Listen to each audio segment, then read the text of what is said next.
certainly thought that Police Chief Todd Schmatter struck the right tone. I think so. Yes, we're all sad. He mentioned that there has been a lot of pain and emotion, but he says nationally, people have been able to catch a glimpse of Kerrie's life, and he's proud that people have been able to see and that they've been able to look past the fact that she was a police officer and that her community service with the Boys and Girls Club, where she was known as Coach K. She was a guardian and a friend of the community, and the chief is proud that that her legacy was of breaking down barriers, and really it's a very sad and somber day for the entire Omaha community, but the chief weaved it in nicely about what she leaves behind in her 29 years on this earth and how he will remember her and how he wants others to remember her, just in what we've seen over the last 6 days. He said if you've never met a cop before, well, now you have. Now you know one. You know Kerrie. So when you see an officer of the law, think of her and know there is a little bit of Kerrie in all of us. That was his quote. There's a little bit of Kerrie in all of us. Lindsay talked about the mood and the tone there as well. Now, Father Bond was discussing that, and he said there is sadness. There is great sadness. But the family hopes that once this pain subsides, that we remember Kerrie in this way. People have been using the hashtag carry on, so we carry on in this way, that there was a lasting smile for the contributions that Kerrie has made for the world. I like those words, a lasting smile. It seemed like we see the pictures, we see her with the kids. She is someone who was out there, who was smiling, who was engaging. She was that type of woman, that type of officer from everything we're hearing and seeing. So to remember that and be willing and able to live her legacy with a smile on your face. Obviously, it is very difficult for the Omaha community. Of course, it's incredibly difficult for those who knew her as well. Yeah, a police officer earlier told us it's an emotional, hard day, a last chance to say goodbye. Archbishop George Lucas then tipped his cap, if you would, to the police officers, the everyday heroes who patrol our streets, noting the strength and dignity of all officers and thanking them for their service. Here's a live picture of St. John's as we hit 1 o'clock in the afternoon here in Omaha. The massive Christian burial lasted about an hour and 35 minutes, starting promptly at 11 o'clock and ending at about 12:35 when the casket made its way down the entrance and back down the stairs, and the procession began. And now here's a live look at 10th and Douglas again, where, as you can see, people, even young kids with flags, are waving. Their parents have brought them out on this very gloomy Tuesday to catch a picture, catch a look of what is a sad part of Omaha history now. An officer killed in the line of duty in May of 2015. But then this is also a testament to our community. How many people who don't know or did not know Officer Kerrie Orozco have turned out on this overcast and rainy Tuesday to bid her goodbye and to catch a glimpse of the procession as it takes her to her final resting place. Omaha police officer Kerrie Orozco, her funeral was in Omaha at St. John's on the Creighton campus, the area where she served in Omaha. Her final resting place, the cemetery, is St. Joseph's. That's in Council Bluffs. Kerrie Orozco is from Walnut, Iowa, a small town. Earlier this week, last week, we spoke with people who knew her in that small town, talked about her growing up, that she was someone with a smile on her face, an athlete, someone who was into performance as well. So she really is touching 2 different states, many communities, and 2 different states. And as we're seeing from officers, it even goes beyond that. You know, they had the mass, the funeral mass, the massive Christian burial at St. John's on the campus of Creighton, where one of their mantras is service to others. And that's so fit what we've learned about Officer Kerrie Orozco, that she loved being a police officer, but at the same time, according to Father William Bond, she believed it was her job to make the arrest and leaving the judging of the innocence or guilt for somebody else. There's a divide there, and there certainly is a separation.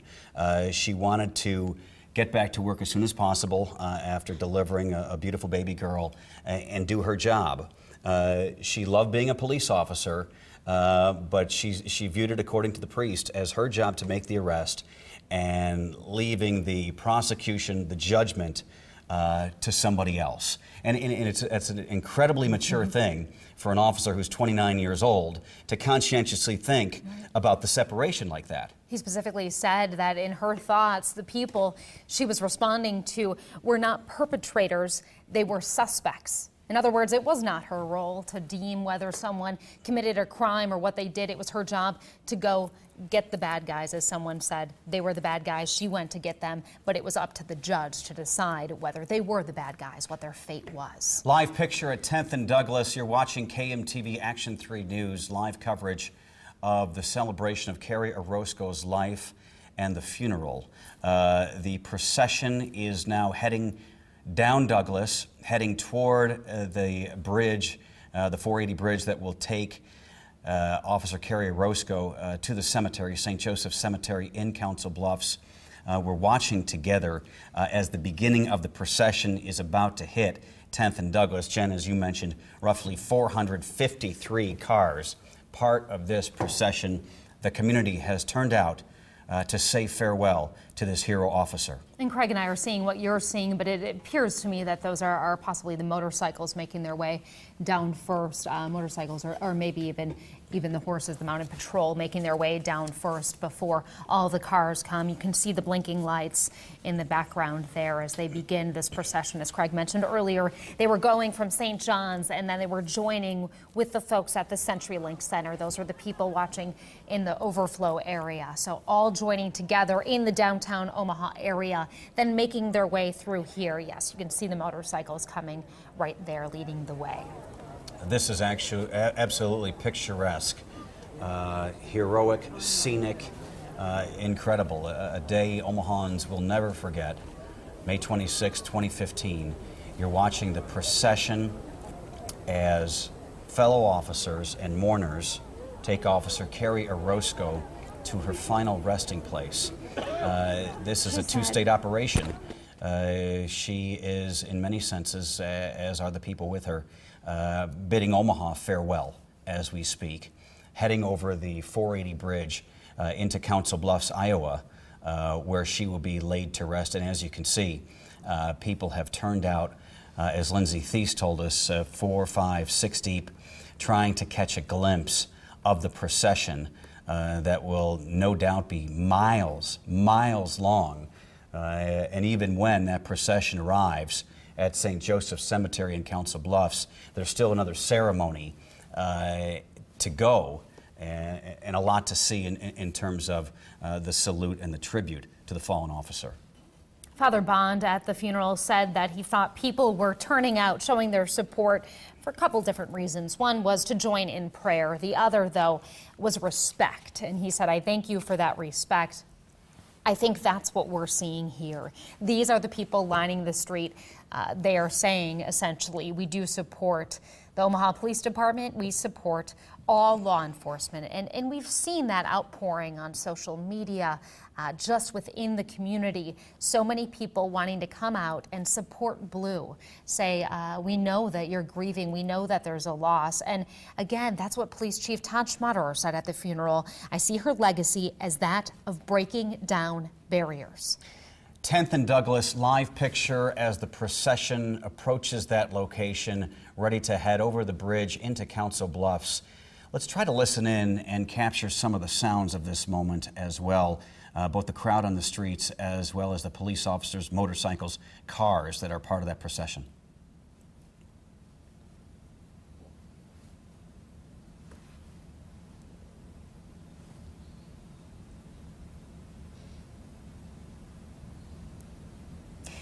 It appears we do not have that audio at this time, but we are seeing the images, the people joined together, children in attendance, American flags there as this procession begins. This is in Council Bluffs as people are awaiting the procession to see this make its way from Omaha to Iowa.